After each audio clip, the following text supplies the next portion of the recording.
రెండు చివరి అంశాలు చెప్పుకొని మనం కంక్లూడ్ చేద్దాం ఇక మార్నింగ్ న్యూస్ని. కీచక టీచర్ బుద్వేల్ ప్రభుత్వ పాఠశాలలో ఫిజిక్స్ లెక్చరర్గా పనిచేస్తున్నటువంటి లెక్చరర్, ఇక్కడ ఫిజిక్స్ టీచర్. ఆయన ఒక ప్రాథమిక సుమారుగా 8th 9th 10th high school. So ఆ స్కూల్లో ఫిజిక్స్ టీచర్గా పనిచేస్తున్న వేణుగోపాల్ అనే టీచర్. మన ఫోటో చూపిద్దామంటే దొరకలే. ఇటువంటి టీచర్ నిజంగానే రోడ్డు మీద తీసుకొచ్చి నడి రోడ్డు మీద చెప్పుల దండలు మెడలేసి అదే విద్యార్థినులతోని అదే అమ్మాయిలతోని దేహశుద్ధి చేయించాలి వాళ్ళకి. ఎందుకంటున్నా ఇంత రకంగా అంటే గురు బ్రహ్మ గురు విష్ణు గురుదేవో మహేశ్వర గురు సాక్షాత్ పరబ్రహ్మ తస్మై శ్రీ గురవే నమః అనే నానుడి నుంచి ఆ గౌరవ మర్యాదలు, ఆ ప్రతిష్టతలు కొన్ని సందర్భాల్లో అరే మనకు జీతాలు వచ్చినా పర్వాలేదు, జీతాలు రాకపోయినా పర్వాలేదు, కొన్ని ఇబ్బందులు పడ్డా ఏదేమైనా కూడా చదువు చెప్తున్నాం, ఎందుకంటే బతకలేక బడి పంతులనే నాడుకు వచ్చింది ఈ రోజులలో.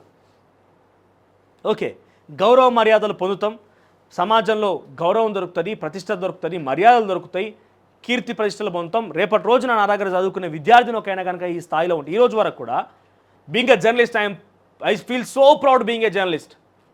నేను ఏ రోజు కూడా ఇంతటి స్థాయిలో ఒక జర్నలిస్ట్గా ఈ స్థాయి వరకు వచ్చి నేను ఇటువంటి విషయాల మీద మాట్లాడుతాను. కళ్ళ కూడా అంటే బేసిక్గా చదువుకునే సమయంలో కూడా జర్నలిస్ట్ కావాలనుకోడు. నేను ఒకానొక సందర్భంలో డిగ్రీ తర్వాత కొన్ని సందర్భాల తర్వాత కొన్ని అంశాలకు నిజంగా మైండ్లో తట్టి ఈరోజు జర్నలిస్ట్గా వృత్తి ఎంచుకోవాల్సి వచ్చింది. ఈరోజు ఈ స్థాయిలో అందుకున్న చదువు చెప్పిన విద్యార్థులు టీచర్స్ కానివ్వండి, ఈ రోజు వరకు కూడా నా విద్యార్థి ఒకడక్కడ మాట్లాడుతున్నాడు, రాజకీయాల గురించి ప్రభుత్వాల గురించి ప్రశ్నిస్తున్నాడు, ప్రజల గురించి మాట్లాడుతున్నాడు, గర్వంగా ఫీల్ అవుతారు. కానీ ఆ గర్వంగా ఫీల్ అయ్యే సిచ్యువేషన్ని ఆ సిచ్యువేషన్ని కాస్త ఇటువంటి టీచర్లు కాస్త ఏం తీసుకొస్తారంటే ఆ గురువు అనే పదానికే కలంకం క్రియేట్ చేస్తారు. ఏ రకంగా అంటే గురువు అనే పదానికి వీళ్ళు ఏం చేసింది ఇక్కడ కీచకుడు అంటే బుద్వేల్ ప్రభుత్వ పాఠశాలల అమ్మాయిలని ప్రైవేట్ క్లాసులను పిలిచి అమ్మాయిలను టార్చర్ చేయడం, వాళ్ళ ప్రైవేట్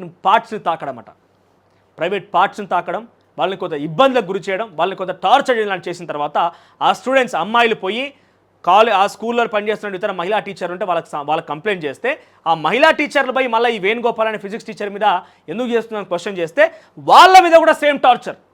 వాళ్ళని కొంత ఇబ్బందిగా మాట్లాడడం, పరుష పదజాలం ఉపయోగించడం, సెటైరికల్గా మాట్లాడడం, డబుల్ మీనింగ్స్తో మాట్లాడే రకంగా ఇబ్బంది పెట్టడం స్టార్ట్ చేసిందట. ఆఖరికి వస్తే అందరి కలయికతోని ఆయనను పిలిచి కూర్చోబెట్టి సస్పెన్షన్ చేసి వదిలిపెట్టేశారు. సస్పెన్షన్తో సరిపోతుంది. ఆయన దగ్గర ఎంతమంది చదువు నేర్చుకున్నారో అంతమంది మీద ఎఫెక్ట్ ప్రభావం చూపిస్తుంది కదా. వీడే దొంగండి అంటే వీడు ఎవరికి ఏం చదువు చెప్పింది తెలుస్తుంది కదా. సో ఇటువంటి విద్యార్థులు కూడా ఉన్నారు. ఈ వార్త విన్న తర్వాత కొన్ని సందర్భాల్లో డెఫినెట్గా నాకు అనిపిస్తుంది ఏంటంటే తల్లిదండ్రులు కూడా ఇకపైన అమ్మాయిలని స్కూలుకు పంపించాలని కూడా భయపడే పరిస్థితికి వచ్చిందయ్యా. అమ్మాయిలని స్కూళ్ళకు పంపించాలి, కాలేజీలకు పంపించాలి, చదువుల కోసం హాస్టళ్ళకు పంపించాలని కూడా భయపడే పరిస్థితి దారెత్తింది ఈ టీచర్లతోనే. గురువు అనే పదానికి కలంకం తీసుకొచ్చిన దుర్మార్గుడు 8th 9th క్లాస్ అవుతున్న అమ్మాయిల్ని ఫిజిక్స్ క్లాసుల పేరిట పిలిచి వాళ్ళని ఇష్టానుసారంగా వాళ్ళ ప్రైవేట్ పార్ట్స్ టచ్ చేయడం, వాళ్ళని ఇబ్బంది పెట్టడం, అసభ్యకరంగా మాట్లాడడం, డబుల్ మీనింగ్ లాంగ్వేజ్తో మాట్లాడడం. అక్కడ పేరెంట్స్ కూడా వచ్చి ఆ స్కూల్లో మాట్లాడుతున్న సందర్భంలో ఎంటరటగా అంటే ఎందుకు ఇట్లా ఇబ్బంది పెడుతున్నారు సార్ అంటే ఏంది నేను ప్రైవేట్ క్లాస్ అని పిలిచి అమ్మాయిలను రేప్ చేస్తున్నానా అని అంటున్నాడట. ఇదేం మాట నాయన, నువ్వు అసలు ఈ పరం వాడతావా? నువ్వు చదువు చెప్పే టీచర్వా లేకపోతే రోడ్డు మీద ఎటువంటి చిల్లర కానివా? నీకు అసలు ఉద్యోగం ఇచ్చడం కూడా నాకు ఫస్ట్ స్థానిక ఉండాలి సిగ్గు. ఎన్ని రోజులుగా వ్యవహారం సాగుతుంది, మొత్తం బట్టబయలు చేసి ఆయన సస్పెండ్ చేసినట్టు ప్రజెంట్ సస్పెన్షన్ సమాధానం కాదు. డెఫినెట్గా దానికి తగ్గట్టుగా ఆయన చర్యలు శిక్ష అనుభవించాల్సిందే. ప్రస్తుతం ఇంకా కూడా విచారణ జరుగుతుందట. ఆ విచారణ ఏం జరుగుతుందేమో కానీ ఎవరైనా కూడా విచారణ జరగాల్సిన అంశం ఉంది. ఇక్కడ విద్యార్థినులు టీచర్ అందరూ బయటికి వచ్చి ఈ రకంగా జరిగిందని చెప్తున్నారంటేనే అర్థం చేసుకోవాలి. ఎవరు కూడా బయటికి వచ్చి అమ్మాయిలను ఈ రకంగా ఇబ్బంది పెట్టినని ఆ విషయాలు ఎవరు చెప్పుకోరు.